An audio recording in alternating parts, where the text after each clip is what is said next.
ములుగు జిల్లా కర్రెగుట్టలో 10వ రోజు కూంబింగ్ కొనసాగుతుంది. మావోయిస్టులు కంచుకోటైన కర్రెగుట్టలో కేంద్ర బలగాలు పట్టు సాధించాయి. భారత ఇంటెలిజెన్స్ బ్యూరో తపన్ డేకా పోలీసులు సిపిఆర్ఎఫ్ అధికారులతో భేటీ అయ్యారు. మావోయిస్టు పౌర హక్కుల సంఘాలు శాంతి చర్చలకు పిలుపునిస్తున్న క్రమంలో ఈ భేటీ ప్రాధాన్యత సంతరించుకుంది. మావోయిస్టులు దుర్గం గుట్టలను మకం మార్చాలని ప్రచారం జోరుగా సాగుతుండటంతో గుట్టల్లో భద్రతా బలగాలు కూంబింగ్ నిర్వహిస్తున్నాయి.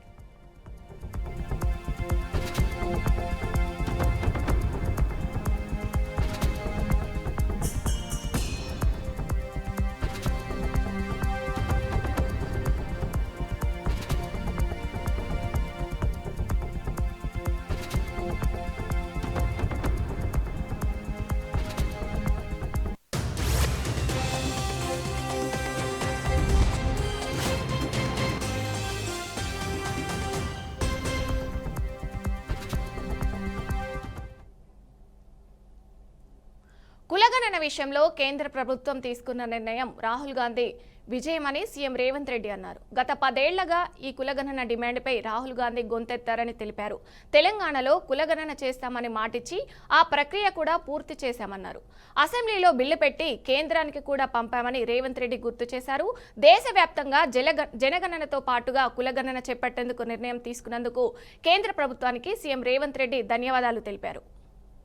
ये सवाल ग्रुप ऑफ मिनिस्टर्स को वहां पर भेज दिए, लोगों का आवाज सुने, लोगों का सवाल को जवाब दिए सरकार ने।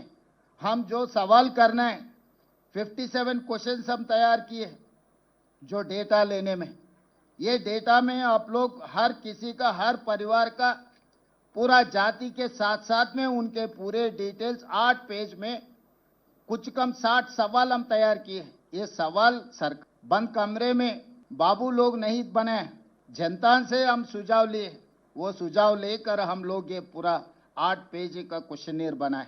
तो इसके आगे भी हम डेटा प्राइवेसी एक्ट भी लागू किए कि किसी का अगर डिटेल्स और कहीं पब्लिक डोमेन में गए तो उनका प्राइवेसी एक्ट इफेक्ट नहीं हुआ, जैसा भी हम लोग एक सुझाव लेकर एक्सपर्ट्स कमेटी बना के हम लोग बनाए।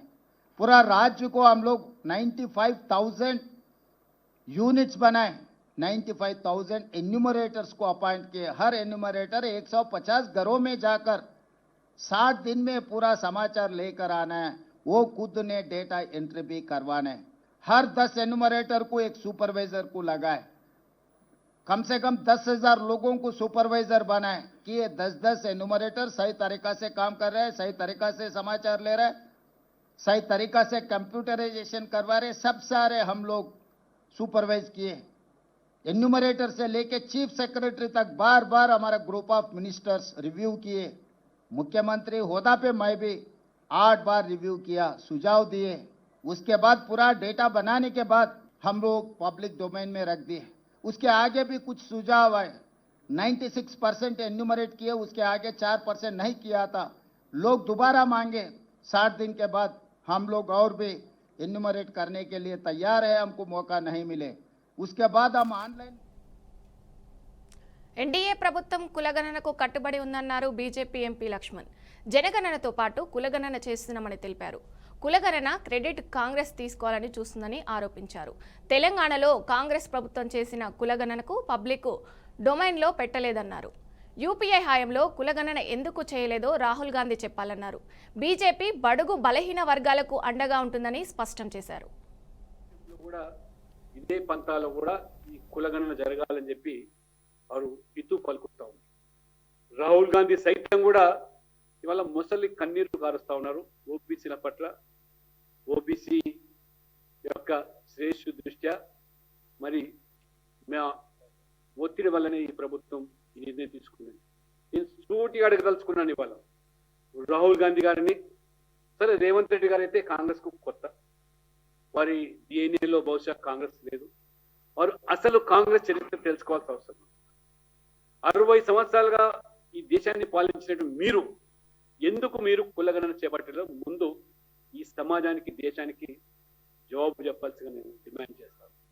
పైపెచ్చు ఆ రోజు మొదటి ప్రధానమంత్రి నెహ్రూ గారు, అంబేద్కర్ గారు రాజ్యాంగంలో బీసీలకు ప్రత్యేకమైనటువంటి రాజ్యాంగపరమైన రిజర్వేషన్ కల్పించకపోవడం వల్ల వెంటనే ఒక జాతీయ స్థాయిలో కమిషన్ ఏర్పాటు చేయమని అంబేద్కర్ గారు సూచించి ఆ కమిషన్ యొక్క సిఫార్సుకు అనుగుణంగా తగు చర్యలు తీసుకోవాలని చెప్పి అంబేద్కర్ గారు నిర్దేశిస్తే ససేమిర్ అన్నటువంటి నెహ్రూ గారు చివరికి అంబేద్కర్ యొక్క ఒత్తిడికు తాళలేక తట్టుకోలేక వారు కాకా కలేకర్ కమిషన్ వారు ఏర్పాటు చేస్తే బీసీల యొక్క సంక్షేమం కోసం అభ్యున్నతి కోసం వాళ్ళ సామాజిక ఆర్థిక స్థితిగతులను అంచనాలు వేసి వారు రిజర్వేషన్లకు సిఫార్సు చేయడానికి దేశంలో కూడా ఇదే పంతాలో కూడా ఈ కులగణన జరగాలని చెప్పి వారు ఇతూ పలుకుతా ఉన్నారు.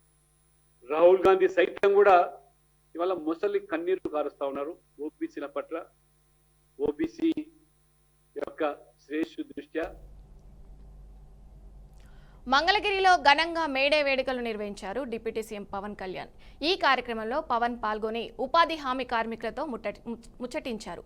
వేసవి నీటి కొరతను ముందుగానే గుర్తించి వాటికి అనుగుణంగా ప్రత్యామ్నాయ మార్గాలు ఏర్పాటు చేయాలని అధికారులకు ఆదేశించామన్నారు. జాతీయ ఉపాధి హామీ పథకాన్ని వ్యవసాయానికి అనుసంధానం చేయాలనే మాట చాలా కాలంగా లేవనెత్తుతున్నారని, ఆ విషయంపై తనకు అవగాహన ఉందన్నారు.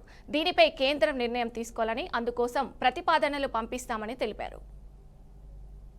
మేడే సందర్భంగా మీ అందరికీ మేడే శుభాకాంక్షలు తెలియజేసుకుంటూ ఉన్నాను.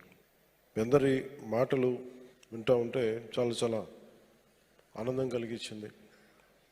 ఏ ఉద్దేశం కోసం అయితే అంటే గ్రామాలు పట్టుకొమ్మలు చిన్నప్పుడు పుస్తకాలు చదువుకున్న స్కూల్లో ఇందాక మీరు మొగల్తూరు నుంచి మీరు మాట్లాడుతూ ఉంటే నేను మొగల్తూరుకి ఒకసారి 2 సార్లు వచ్చాను.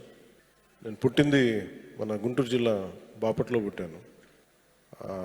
మొగల్తూరుకి అయితే ఒకసారి 2 సార్లు వచ్చినట్టు గుర్తు నాకు చిన్నప్పుడు. సో నాకు ఎందుకు పల్లెటూళ్ళ మీద చాలా విపరీతమైన మమకారం, నాకు మామూలు ఇష్టం కాదు. నాకు గ్రామాలు బాగుండాలని నిరంతరం ఆకాంక్షించేవాడిని. అందుకే నేను ఒక 8 ఎకరాలు ఎప్పుడు ఒక పొలం కొనుక్కాను చాలా సంవత్సరాల క్రితం, దాదాపు ఒక 25 సంవత్సరాల క్రితం అనుకుంటాను. సో దాంట్లో ఇప్పుడు నేను మీకు మూగ జీవాలకి నీటి సౌకర్యాలు కానీ లేదంటే ఇవన్నీ ఎక్కడి నుంచి వచ్చినాయి, లేదంటే మీ శ్రమని గుర్తించడానికి ఎందుకు ఆ మనసు ఉంది అంటే నాకు ఆ శ్రమ విలువ తెలిసిన వాడిని.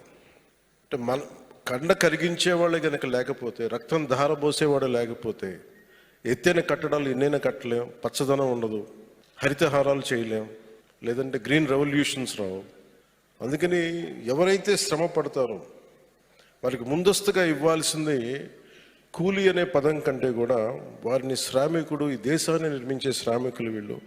అందుకని మొన్న మీటింగ్లో కూడా ప్రత్యేకించి ఈ రోజు నుంచి ముఖ్యంగా మీడియా వారికి కూడా విత్ ఇన్ డిపార్ట్మెంట్ మేమందరం చేస్తాం. ఈ కార్మిక దినోత్సవం సందర్భంగా మీరు ఉపాధి కూలీలు కాదు, మీరందరూ దేశ నిర్మాణంలో చెమటోడ్చి దేశం నిర్మాణం చేసే శ్రామికులు. అందువల్ల ఈ రోజు నుండి మిమ్మల్ని జగిత్యాల జిల్లా కేంద్రంలో తల్లిని కూతురు అడవిలో వదిలేసిన అనుమానుషణ ఘటన చోటు చేసుకుంది. ఇస్లామాపుర వీధిలో నివసించే వృద్ధురాలు బుద్ధవను కూతురు ఈశ్వరి నగలు డబ్బులు లాక్కొని గొల్లపల్లి మండలం శ్రీరాములపల్లి అడవిలో వదిలేసింది. 2 రోజులుగా ఆకలి దాహంతో అలమటించిన బుద్ధవను శ్రీరాములపల్లి యువకులు రక్షించి సంక్షేమ అధికారులకు సమాచారం అందించారు. ఆమెను సఖీ సెంటర్కు తరలించారు.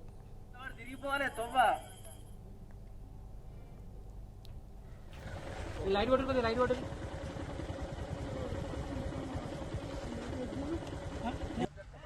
नालोले దూరంగా కొద్ది చాలు కట్టేవాడ కట్టే మహేష్ కట్టేది కట్టే కంగనే ఎల్లి కొట్టి చీకటి కనిపించలేదు వాళ్ళ మాట్లాడరా వాయిస్ ఎవరు దేవుడా ఎవరు లేకుండా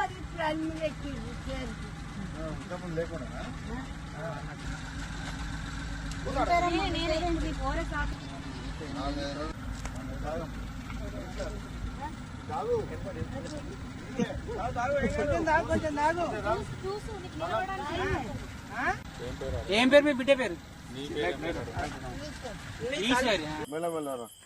నా దగ్గర ఏమున్నదయ్యా పానం